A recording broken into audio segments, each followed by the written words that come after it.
Tyra not present in the lineup. But we're going to see the drafting phase here, presented by Samsung Galaxy Z Fold 7 and Z Flip 7 right away.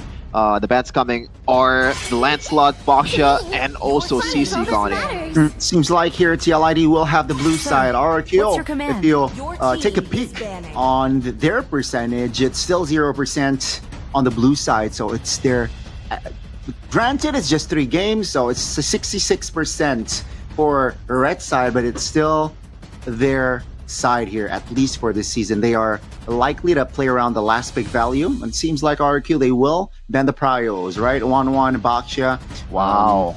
I guess only 1-1. If we're talking about Kabuki-centric 1-1, then it's Kabuki-centric. But with that out of the way, you're right, Mirko. I don't think their draft is too gold laner-centric. But let's see. TLID, final ban, that Fanny. What are they going for? Arlet's perspective. Jushin is available though, keep in mind. Yeah, I think the Jushin is definitely the easy answer out of this right now. The Eason Shin is also up for grabs, but they go for the Arlet with the Phoveus being open, which I find super strange. RRQ could very easily just go for, at this point, the Jushin and the Eason Shin, set that up first, and then go for the red 3 Phoveus to counter the Arlet. Yeah, just see what TLID has in store first before picking that Phoveus, but it's probably gonna be alright no matter what TLID picks because it is that good against an Arlet. Let's see though. Cascute. What is he gonna pick? Far sides of open, but it's again just too bold perhaps to pick up far side this early. The Uranus.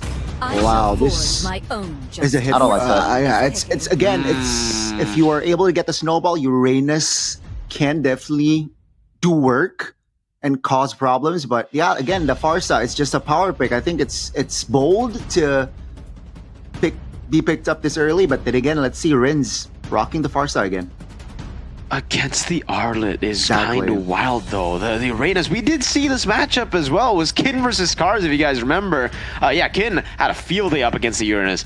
Hopefully Rez doesn't fall under that category. I will say if it comes down to like just player styles, Rez is definitely the better Uranus compared to Cars, who's more of that, you know, dueler, wants to go for the fight. So let's see what TLID go for. I think, it just should be the... They go for the Fredrin and the Granger, no Juicin. So, combo with the Arlet, sure, and the Granger pickup, but Juicin getting ignored completely was definitely not in my books for this matchup.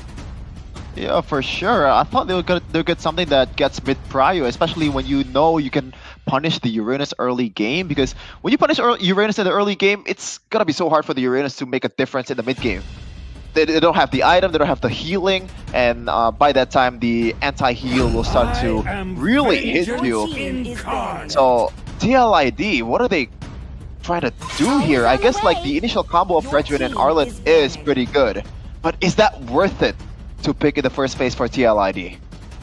No, that's a good question. The Moskov gets picked up here, another Blink hero up against the Harith. It's pretty solid, but again for RRQ, I think despite it all, this actually looks pretty good for RRQ, you know? Like, they have a combo Arlet Fredrin, sure, but that's all they've got for themselves. Meanwhile, for RRQ, they have good poke, they got good sustain if they actually get to that point, and with the Moskov, side lane control. So right now they're building for much more of a complete draft compared to TLID, who are well, not a bit, way more one-dimensional. Yeah, I think it's down to that here, adding more layers with that Moskov pick. You mentioned side lane control, and it just also adds the surprise factor. When that SOD lands, you know, you just gotta keep your enemies on your feet always, right? And on your toes. And let's see, TLID, they will opt for that Cho man. Doesn't really want a hero that can engage, and for now, not a lot of crowd controls here from the side of RRQ. So yeah, I think if there are little to none crowd controls later on, TLID can draft themselves to a heroes that are not Purify reliant. Let's see, RRQ, will they ban another support? No, they will opt for a Valentina here, so they do not want to see a Feather Airstrike versus a Feather Airstrike action. Yeah, I think it's more of the fact because like Valentina is probably the only hero that really fits well with this composition, because it needs, as you mentioned, Gani, CC, kind of like getting away from the potential CC that's coming from RRQ. So options are kind of limited here for Yeheskiel, although the Jushin is definitely still free. And that Jushin, Fredrin, and Arlet combo is always nasty, Mirko. Definitely is. The Cho gets banned though. They know that Edok, even though it's not a signature pick, they've seen it before, you know, especially in MSC group stage. We did see a whole lot of Chos for that mid prio. Without the Kalea and the Cho, do we actually have an angle for TLID to go for the Khalid? Oh wait, so it's available to get picked up? I thought all this time it was actually banned away for a bug. So, well, okay, we have our answer. It's a Grok in the mid lane, great prio, a lot of damage. We haven't seen it, so this is a debut for the revamped Grok. Okay, yeah. Connie, you're the Rome player. Like, what's your take on this? Hey, again, they know that they are lacking in that crowd control, and they added themselves a hero that has huge crowd control. You know about the revamp, you know, Grok, the AOE now is just amazing, and for the duet with the mid, right? It's good. You combo it with a tectonic charge plus the feathered airstrike. It's going to cause problems for that formation, and as expected, right? The Jushin made it to the side of the TLID. They added themselves another layer of crowd control here with that Lapu Lapu. Arlet Roam though. So it's what they built the combo with the Fredrin picking it up so early. For the Arlet to be Rome. And for RRQ, a Guinevere last pick that will go to the jungle. I like that a lot. What I do not like is that Arlet Rome though. I think you're kind of shooting yourself in the foot against a Grok matchup. And complemented with Guinevere, that early game is going to be nightmarish for Weedy, man. And I don't think Weedy is known for an Arlet either. Nope, not at all. And I mean, you can see the lineup rating. It actually favors TLID, but I gotta go to the other side. I gotta say RRQ should have the advantage here, especially considering, again, Guinevere is the good old counter to Fredrin back in the day. When you try to win that retry battle, you can't if you get CC'd. That's what Guinevere brings to the table. A whole lot of engage and CC lockdown. Well, let's see. Will that CC lockdown be able to get RRQ the dub? Ladies and gentlemen, Land of Dawn, here we go. That's an early barrier right there from the debut Grok. Let's say, game one, RRQ TL. Who strike first in this best of three? Let's take a look at the individual lanes here. Yeah, that's going to be great for both of the teams. Mainly for RRQ, obviously, with the barrier there, they should have the winning lane. And Witty, yeah, instantly taken out of the lane. He can't really walk up with the vengeance and poke when the minions are so far away, actually into the turret. Great cut, too. The barrier actually kind of enabled that, and it's a late push from the minions, which means free lethal Wanderer, as we get to see the two young bloods in Rome battle it out. RRQ playing with the tempo, invading, not even just lethal. They're going for the green camp too. Oh no, that's also a first blood for RRQ. Seems like TL, they couldn't handle, they could not keep up with the early pressure that RRQ is building. Yeah, I said that it's gonna be a bad matchup. I didn't think that it was gonna be like a first minute first blood towards Weedy, man. That wall is like walling. And now this EXP lane matchup, Miracle. Rest is just gonna have a field day against a Lapu Lapu. Exactly. I don't know what the plan really was, and I don't know why they actually, swapped everything so last second, but definitely isn't working to their advantage now. It's just full RRQ as of yet. Emblems by GamesMax. Okay, this is very greedy from Joe. He went for Impure Rage instead of the Concussive Blast up against this kind of composition who's already super online early. You saw how fast they were able to invade in the jungle. And yeah, Guinevere definitely has a bit of an edge, maybe a lot of an edge. Really depends. I actually haven't played the Guinevere in the jungle for a while, but it does seem like he's doing better. Joe still somehow managing to get level 4, which is surprising to me after seeing that early action all for RRQ. But I don't know about contesting for this, Joe. Seems like Rez is just trying to distract. Oh, Ron jumps in though. No clear follow-up, Ron. All alone. That's going to be Rez stunned up. It's just the Uranus though. A lot of damage taken. Yes, skill on another angle. Zunash will take the purple. That's going to be the decision here. Feather Airstrike committed onto the SQL, knocking 2 members up. That's going to be Joe hovering around. That's Edok, not level 4 yet, though. That's going to be Edok trying to distract Joe, trying to close the window, but that's going to be Joe finding the angle, finding the turtle as well. That's going to be SQL taken down, but Joe isolated and will be taken down as well. 2 members were off the board for TL, but they got the turtle. Yeah, for sure. That's a win for RRQ, man. 3-0 right now on the kill count. Look at the talent prediction, though. It looks like we are all in agreement that RRQ will win. And so far, it looks like it's going to be that. Exactly.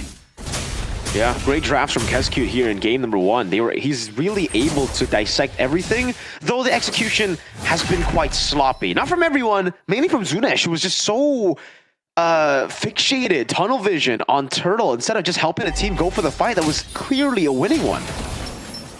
Yeah, for sure. Especially when you see Iran and Weedy, they're all rocking a flicker, so it's gonna be an easy punish if you know that they don't have the dashes. Let's see, the RRQ already 1k gold lead in this early of a game. It looks like they want to build more and more with Edok just owning the river for RRQ. Yeah, a lot of that river control coming from the mid prio that they've secured for themselves, and that's where it comes down to the pick of the Arlet Roam too. A lot of, well, a big reason as to why I don't like the Arlet Roam is because you don't have any control in the mid lane for wave clear. You have to send your jungler to walk up on the Fredrin. And I guess it works still, but you can't constantly have that when the enemy jungle is farming, invading, utilizing the mobility to constantly get the edge over you. Joe's already a level down with the turtle, with the turtle, by the way. So with the second turtle going in favor of RRQ, presumably this is going to build up to a massive lead, and Joe's going to be left so far behind. Yeah, and Toy knows that as well. I think he wants to be a bit more passive here in the gold lane because he didn't want to get punished, but instead TLID still wants to contest this one. I don't know about this decision. Let's see, that's going to be Violet Requiem connecting SOD lands. A knockup, that's going to be a lot of damage though from the side of TL. Zunesh falls first, but Joe will be the trade. No junglers here for this turtle fight. Rez quite lower on, stunned up. Kabuki joins the fight. That's gonna be TLID though. Oh, Edok finds the turtle! He will trade his life for it though. As RRQ, they will back off. TL, it seems like we're unable to close the gap. Kabuki clearing the mid waves. Yes, still looking for a knockup. Doesn't really find it, but TL was able to find the connection. Oh, very low with it. Oh my. Feather airstrike doesn't land. Kabuki though, really is bold there with the maneuvers. Rinse flickers out. Okay, so again, the execution was kind of sloppy for RRQ, but they still somehow wins out in the end. Run! Almost falling, but still is able to escape. Yeah, more of the same thing. I guess great control for the recovery by Edok to secure the neutral objective. And you can see for the build, at least for Zunesh here, he's gone for the brute force. He's basically going for full tenacity. Doesn't want to get CC'd. Wants to be the one to be free around the team fight so that he can win the red trees. And so far, unfortunately, it hasn't really panned out for him. It's also, I think, a rush to Queen's Wings. Or could that be a Winter Crown? It really should be the Queen's Wings. The Oracle for Rez too. I'm not sure. I think it's more of a Winter Crown coming in from Zunesh, just for the potential combo of like, there you go. Okay, gotta wait for a second. Oh, final slash landing! That's going to be Kabuki sealing it off.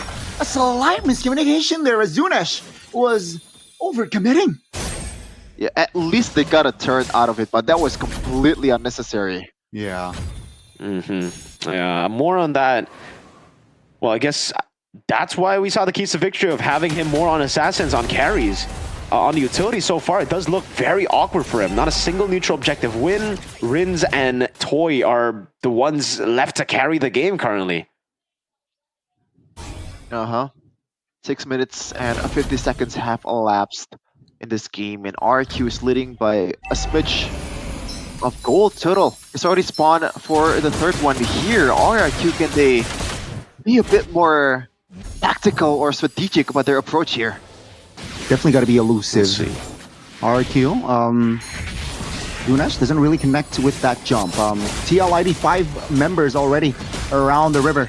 Uh-oh, Zunesh targeted here. Stunned up as well. A lot of damage taken. Joe will focus down the turtle. Second one. And Zunesh, no real peel, no real cover.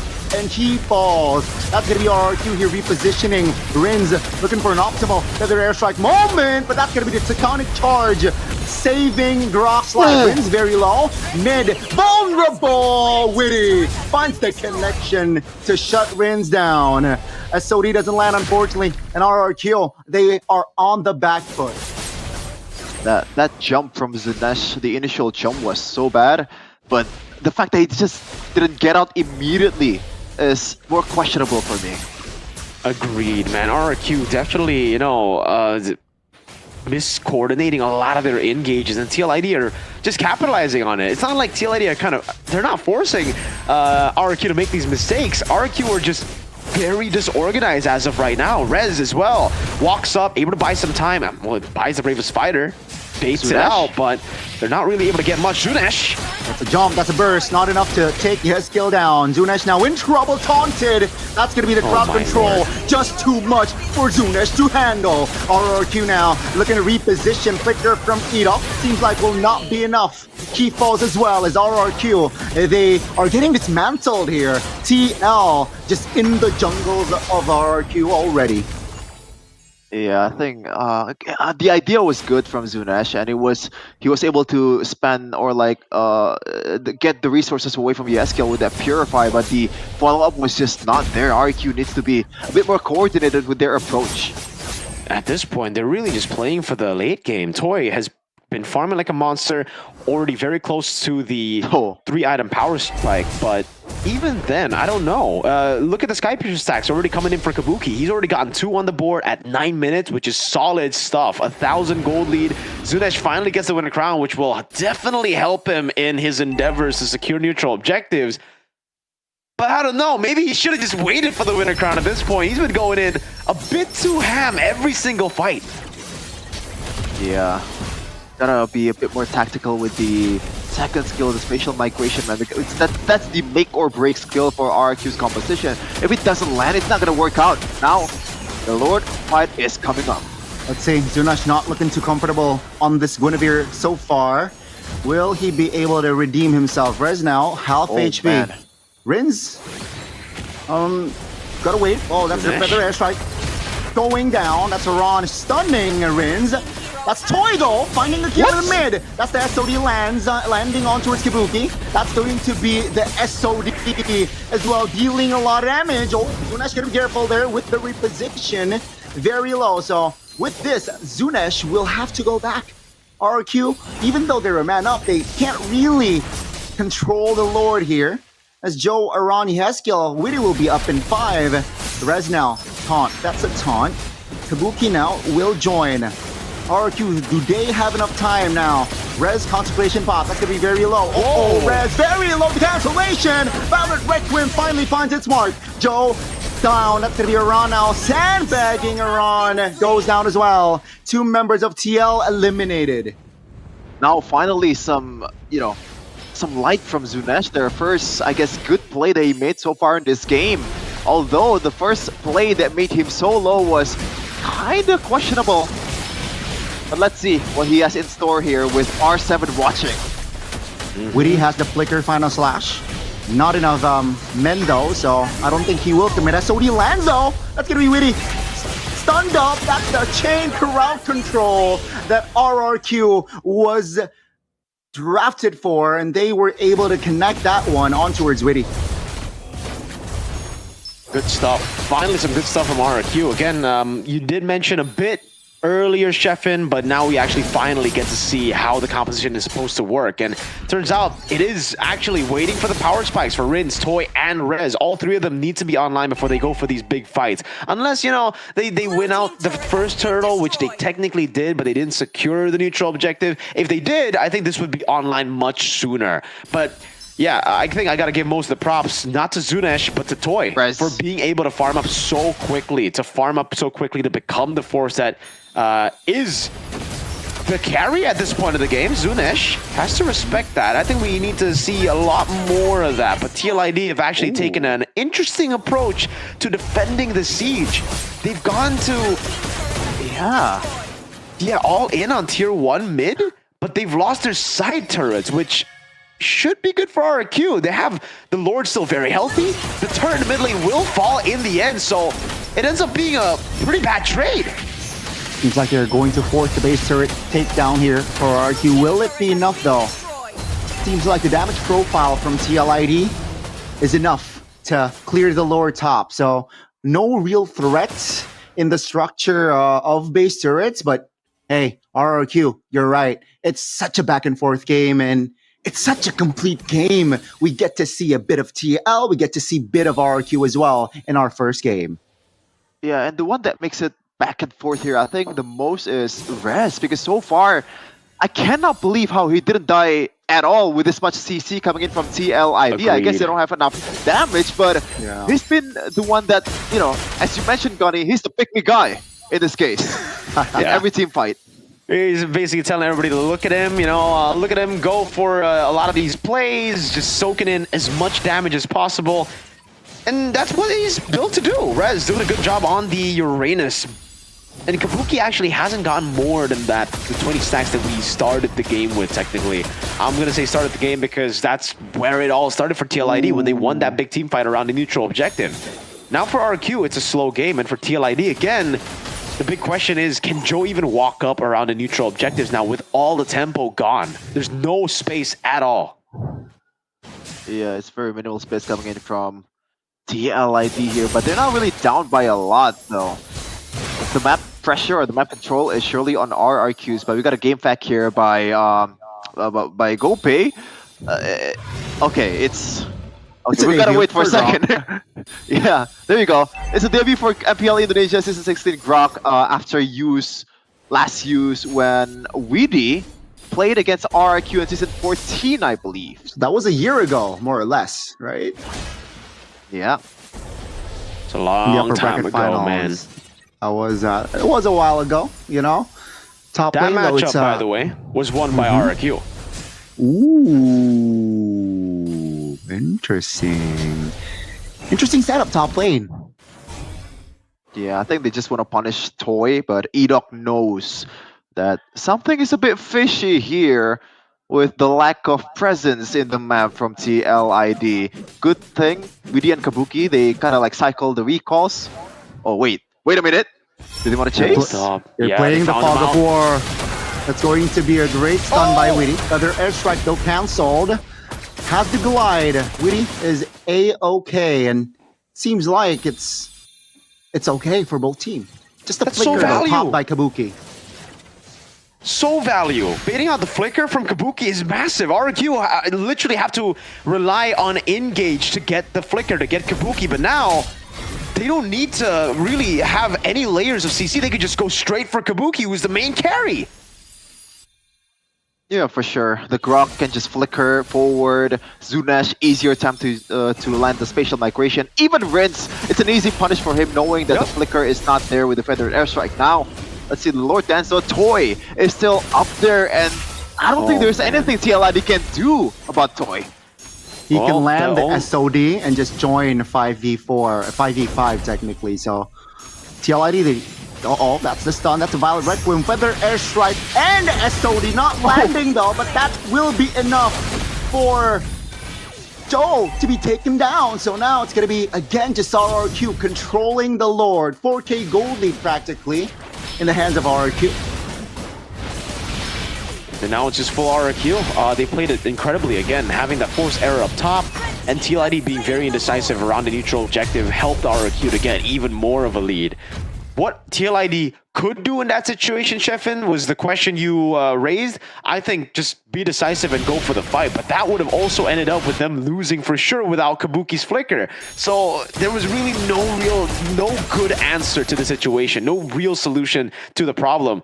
And that's what, you know, resulted in this. RRQ getting a free Lord, getting the turret up top basically taken out already, and having 3 waves building up to push into TLID's base to take possibly game 1. Yeah, and I just realized something. Weedy, so far he hasn't landed a single solid final slash. This is a concern. That will be concerning, but perhaps That flicker final slash will be used for defense. Let's see RRQ. They have finally penetrated towards the north side of the base here, but the top base turret will be taken down. That's going to be the Blood Wings here for Yehezkiel.